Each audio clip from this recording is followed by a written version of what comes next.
Hi everyone, welcome to my channel. ഇന്ന് ഞാനൊരു സൺഫ്ലവറിൻ്റെ tutorial video ആയിട്ടാണ് വന്നിട്ടുള്ളത്. ഇത് വളരെ ഈസി ആയിട്ട് ബിഗിനർ ഫ്രണ്ട്ലി ആയിട്ട് ചെയ്യാൻ പറ്റുന്ന ഒരു സൺഫ്ലവറാണ് കേട്ടോ. എല്ലാ തുടക്കക്കാർക്കും സുഖമായിട്ട് ഈ ഒരു സൺഫ്ലവർ ഉണ്ടാക്കാം. ഇത് നമുക്ക് കീ ചെയിനായിട്ടോ ഹെയർ ക്ലിപ്പായിട്ടോ എങ്ങനെ വേണമെങ്കിൽ നമുക്ക് യൂസ് ചെയ്യാനായിട്ട് പറ്റും. പിന്നെ എൻ്റെ ചാനൽ ആദ്യമായിട്ടാണ് കാണുന്നതെങ്കിൽ എനിക്കൊന്ന് സബ്സ്ക്രൈബ് ചെയ്യാൻ മറക്കല്ലേ കേട്ടോ. ലൈക്ക് ചെയ്യണം, കമൻറ്റും ചെയ്യണം. അപ്പോൾ നമുക്ക് വീഡിയോയിലേക്ക് കിടക്കാം. ഞാൻ ആദ്യം മാജിക് റിങ്ങിലാണ് സ്റ്റാർട്ട് ചെയ്യുന്നത് കേട്ടോ. ബേസാണ് ചെയ്യുന്നത്. മാജിക് റിങ് ചെയ്യുന്നു. അതിനകത്ത് ഒരു 6 സിംഗിൾ ക്രോഷയാണ് ചെയ്യുന്നത്. അപ്പോൾ ഇതൊക്കെ നിങ്ങൾക്ക് അറിയാമെന്നാണ് ഞാൻ കരുതുന്നത്. എല്ലാ ബേസിക് സ്റ്റിച്ചസിനെ കുറിച്ചിട്ടുള്ള വീഡിയോസും ഞാൻ എൻ്റെ ചാനലിൽ ഇട്ടിട്ടുണ്ട് കേട്ടോ.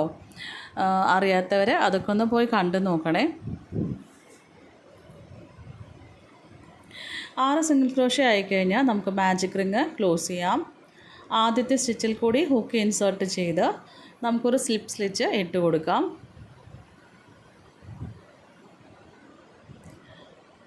അപ്പോൾ ഫസ്റ്റ് റൗണ്ട് കഴിഞ്ഞു. സെക്കൻഡ് റൗണ്ട് സ്റ്റാർട്ട് ചെയ്യുമ്പോൾ ഒരു ചെയിൻ സ്റ്റിച്ച് ഇട്ട് കൊടുക്കണം കേട്ടോ. അതിനുശേഷം ഓരോ സ്റ്റിച്ചിലും ഈ 2 സിംഗിൾ ക്രോഷേ വീതമാണ് ചെയ്യുന്നത്. ഒരു സ്റ്റിച്ചിൽ തന്നെ 2 തവണ നമ്മൾ സിംഗിൾ ക്രോഷേ ചെയ്യുന്നു. അങ്ങനെ ഈ റൗണ്ട് കംപ്ലീറ്റ് ആവുമ്പോൾ നമുക്ക് 12 സിംഗിൾ ക്രോഷേകൾ കിട്ടും. ഓരോ റൗണ്ട് കഴിയുമ്പോഴും സ്ലിപ്പ് സ്റ്റിച്ച് ഇട്ട് കഴിഞ്ഞാൽ ഒരു ചെയിൻ സ്റ്റിച്ച് ഇട്ടിട്ട് വേണം അടുത്ത റൗണ്ട് സ്റ്റാർട്ട് ചെയ്യാനായിട്ട്. ഇതൊരു ഡാർക്ക് കളർ യാണായതുകൊണ്ട് നമുക്ക് സ്റ്റിച്ചസ് വീഡിയോയിൽ കാണാനായിട്ട് കുറച്ച് ബുദ്ധിമുട്ടാണ് കേട്ടോ. അപ്പോൾ ഒന്നുകിൽ ഞാൻ പറയുന്നത് ശ്രദ്ധിക്കുക, അല്ലെങ്കിൽ എൻ്റെ റിട്ടേൺ പാറ്റേൺ ഞാൻ കൊടുത്തിട്ടുണ്ട്, അത് നോക്കി ഒന്ന് ചെയ്യാനായിട്ട് ശ്രമിക്കണേ. ഇനി നമുക്ക് തേർഡ് റൗണ്ട് സ്റ്റാർട്ട് ചെയ്യാം. ആദ്യത്തെ സ്റ്റിച്ചിൽ ഒരു സിംഗിൾ ക്രോഷേ,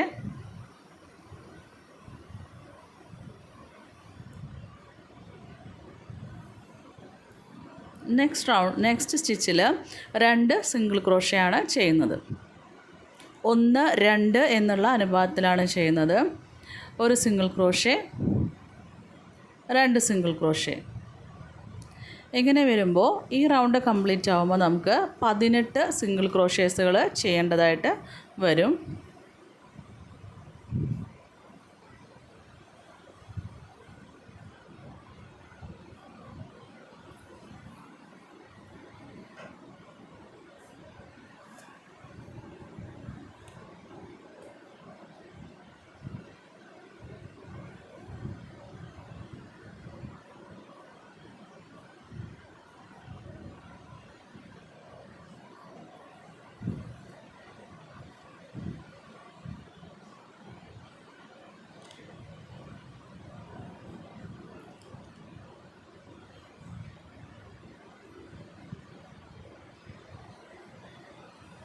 ഈ റൗണ്ട് കംപ്ലീറ്റ് ആയി.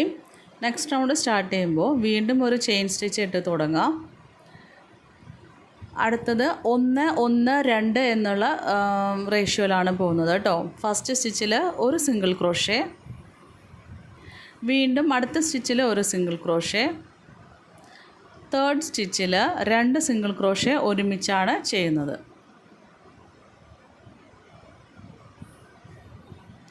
1, 1, ഇനി 2 എണ്ണം ഒരുമിച്ചാണ് ചെയ്യുന്നത്. അപ്പോൾ ഈ റൗണ്ട് അവസാനിക്കുമ്പോൾ നമുക്കൊരു 24 സിംഗിൾ ക്രോഷേകളാണ് കിട്ടുന്നത്. ഇനി ഞാൻ വീണ്ടും പറയുന്നില്ല, ഈ റൗണ്ട് അവസാനിക്കുമ്പോൾ വീണ്ടും സ്ലിപ്പ് സ്റ്റിച്ചിട്ട് അവസാനിപ്പിക്കണം. നെക്സ്റ്റ് റൗണ്ട് സ്റ്റാർട്ട് ചെയ്യുമ്പോൾ ചെയിൻ സ്റ്റിച്ചിൽ സ്റ്റാർട്ട് ചെയ്യുന്നു. അതുപോലെ തന്നെ അവിടെ വരുന്നത് 1, 1, 1, 2 എന്നുള്ള അനുപാതമാണ് വരുന്നത്. ആദ്യത്തെ സ്റ്റിച്ചിൽ ഒരു സിംഗിൾ ക്രോഷേ, രണ്ടാമത്തേൽ ഒരു സിംഗിൾ ക്രോഷേ, മൂന്നാമത്തേലും ഒരു സിംഗിൾ ക്രോഷേ, നാലാമത്തെ സ്റ്റിച്ചിൽ 2 സിംഗിൾ ക്രോഷേ വീതമാണ് ചെയ്യുന്നത്. അങ്ങനെ വരുമ്പോൾ ലാസ്റ്റ് റൗണ്ട് കംപ്ലീറ്റ് ആകുമ്പോൾ നമുക്ക് 30 സിംഗിൾ ക്രോഷേകളാണ് കിട്ടുന്നത്.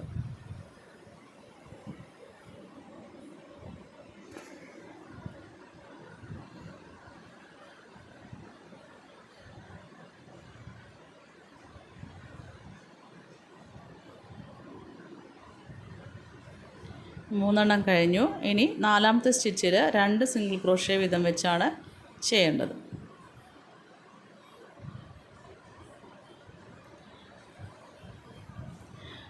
ഇത് ബേസിൻ്റെ ലാസ്റ്റ് റൗണ്ടാണ്. അപ്പോൾ നമുക്ക് 30 സിംഗിൾ ക്രോഷ്യയാണ് ഇവിടെ കിട്ടുന്നത്.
യാണിനെ കട്ട് ചെയ്തെടുക്കാം.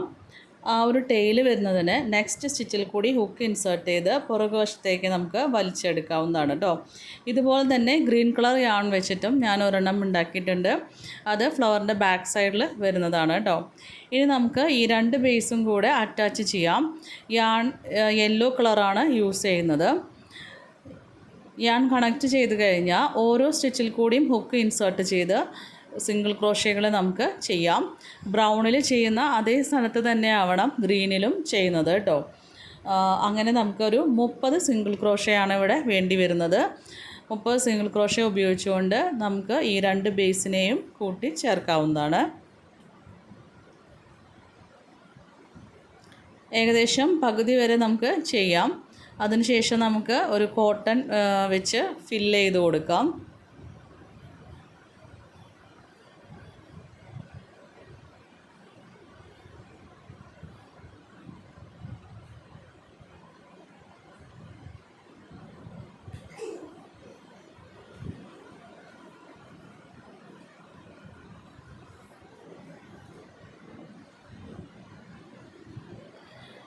അപ്പം ഒരുപാട് കോട്ടണൊന്നും വെക്കേണ്ട, വലിയ കുറച്ച് തിന്നായിട്ട് നമുക്ക് വെച്ച് കൊടുക്കാം.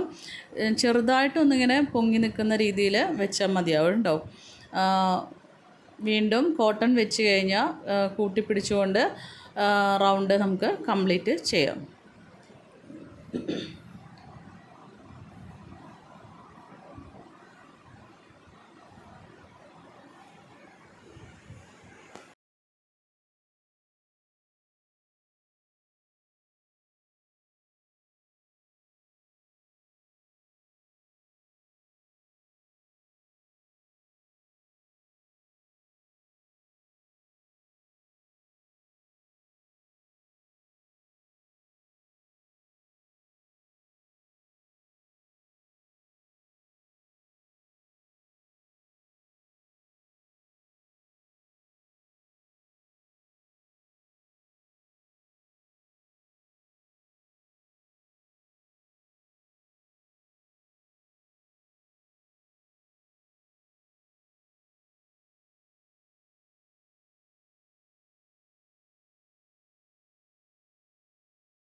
ഇനി നമുക്ക് പെറ്റൽസ് സ്റ്റാർട്ട് ചെയ്യാം.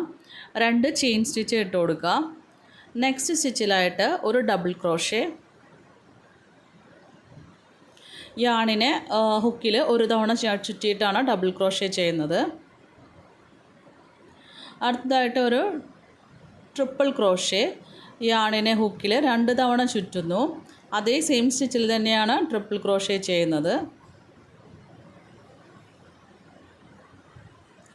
2 ലൂപ്പിൽ കൂടെ വെച്ചിട്ടാണ് യാണിനെ എപ്പോഴും പുൾ ത്രൂ ചെയ്യുന്നത് കേട്ടോ. അതേ സെയിം സ്റ്റിച്ചിൽ തന്നെ ഒരു ഡബിൾ ട്രിപ്പിൾ ക്രോഷേ ആണ് ചെയ്യേണ്ടത്. യാണിനെ ഹുക്കിൽ 3 തവണയാണ് ചുറ്റുന്നത്. ഇപ്പം ഒരു സ്റ്റിച്ചിൽ തന്നെ double crochet, triple crochet, double triple crochet ചെയ്തു.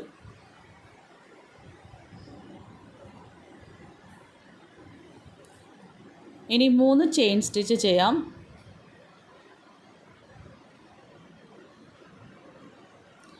ഡബിൾ ട്രിപ്പിൾ ക്രോഷേ ചെയ്തതിൻ്റെ ലാസ്റ്റ് വരുന്ന 2 ലൂപ്പിൽ കൂടി ഹുക്ക് ഇൻസേർട്ട് ചെയ്തുകൊണ്ട് yarn over and pull through ചെയ്ത് ഒരു സ്ലിപ്പ് സ്റ്റിച്ച് ഇട്ട് കൊടുക്കാം. ഇതിനെയാണ് നമ്മൾ പൈക്കോട്ട് സ്ലിപ്പ് സ്റ്റിച്ച് എന്ന് പറയുന്നത്.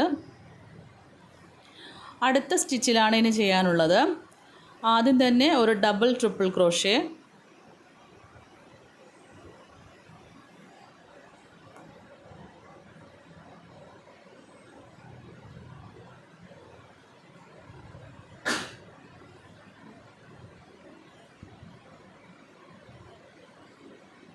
വീണ്ടും അതേ സ്റ്റിച്ചിൽ തന്നെ ഒരു ട്രിപ്പിൾ ക്രോഷേ.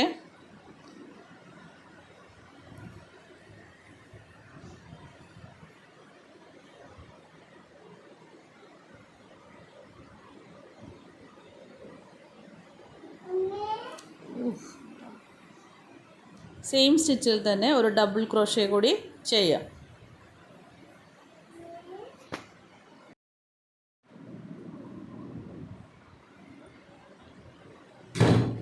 രണ്ട് ചെയിൻ സ്റ്റിച്ച് ഇടുന്നു. നെക്സ്റ്റ് സ്റ്റിച്ചിലായിട്ട് ഒരു സ്ലിപ്പ് സ്റ്റിച്ച് ഇട്ട് കൊടുക്കാം.